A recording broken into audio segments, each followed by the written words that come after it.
22 जून 2017 नंतर नोकरीला लागलेल्या शिक्षकांची होणार चौकशी. उपसंचालकांची त्रिसदस्यीय समिती नेमली. या शिक्षकांचे पगारही थांबणार. तर नमस्कार मित्रमैत्रिणींनो, आपण बघत आहात माझे यूट्यूब चॅनल एज्युकेशनल मनोहर. तर 22 जून 2017 नंतर जे शिक्षक नोकरीला लागलेले आहेत त्यांची चौकशी होणार असल्याची धक्कादायक बातमी समोर आलेली आहे. आणि याबद्दल उपसंचालकांची एक त्रिसदस्यीय समिती सुद्धा नेमण्यात आलेली आहे. असे सांगण्यात आलेलं आहे की यामध्ये जे शिक्षक आलेले आहेत भरतीमध्ये त्या शिक्षकांचे पगारही थांबविण्यात येणार आहे. तर याबद्दलची सविस्तर माहिती आजच्या व्हिडिओमध्ये आपण बघून घेणार आहोत. त्यामुळे या व्हिडिओला सुरुवात करण्यापूर्वी हे चॅनल एज्युकेशनल मनोहर यावर आपण नवीन असाल तर हे चॅनल आपण सबस्क्राईब करायला विसरू नका. आणि हा व्हिडिओ बघितल्यानंतर या व्हिडिओला एक लाईक आणि जास्तीत जास्त शेअर करायला आपण विसरू नका. चला तर बघूया की 22 जून 2017 नंतर लागलेल्या शिक्षकांची का बरं चौकशी होणार आहे. तर शिक्षक भरतीसाठी 22 जून 2017 पासून पवित्र पोर्टल सुरू झालेले आहे. मात्र पोर्टल काही दिवस अकार्यान्वित असताना राज्यातील खाजगी अनुदानित माध्यमिक शाळांमध्ये सुमारे 8,000 शिक्षकांची भरती झाल्याची बाब आता समोर आलेली आहे. या शिक्षकांच्या मान्यतेसह संपूर्ण कागदपत्रांची पडताळणी करण्यासाठी उपसंचालकांच्या अध्यक्षतेखाली त्रिसदस्यीय समिती नेमण्याचा निर्णय शालेय शिक्षण विभागाने घेतलेला आहे. यामध्ये नागपूरमध्ये 650, नाशिकमध्ये 800 तर अन्य जिल्ह्यांमध्ये देखील शेकडो शिक्षकांच्या शालार्थ आयडीचा घोळ समोर आलेला आहे. त्यानंतर राज्यातील 17,000 माध्यमिक व उच्च माध्यमिक शाळांमधील 3 लाख शिक्षक शिक्षकेतर कर्मचाऱ्यांच्या संपूर्ण कागदपत्रांची पडताळणी केली जात आहे. मुख्याध्यापकांकडून त्या सर्व कर्मचाऱ्यांची माहिती अपलोड करण्यात आली आहे. राज्य शासनाने या चौकशीसाठी पुण्याचे विभागीय आयुक्त डॉक्टर चंद्रकांत पुलकुंडवार यांच्या अध्यक्षतेखाली SIT नेमली आहे. समितीला 3 महिन्यांची मुदतवाढ मिळालेली आहे. समितीच्या माध्यमातून प्रत्येक शिक्षक शिक्षकेतर कर्मचाऱ्यांची वैयक्तिक मान्यता, संस्थेचा रुजू रिपोर्ट, शिक्षणाधिकाऱ्यांचे आदेश, शालार्थ ID अशा कागदपत्रांची पडताळणी सुरू आहे. आता दुसरीकडे 22 जून 2017 पासून पवित्र पोर्टल शिवाय भरती झालेल्या शिक्षकांच्या कागदपत्रांची पडताळणी करण्याचा निर्णय शासनाने घेतलेला आहे. त्यासाठी विभागीय उपसंचालक व 2 शिक्षणाधिकारी दर्जाच्या अधिकाऱ्यांची समिती नेमली जाणार आहे.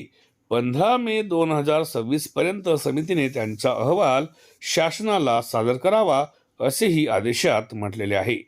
उपसंचालकांच्या समितीमार्फत होईल पडताळणी.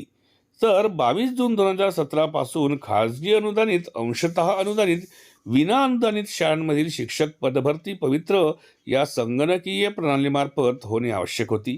मात्र 7 ते 8 हजार पदांची भरती पवित्र पोर्टल शिवाय झाल्याची प्राथमिक माहिती समोर आलेली आहे.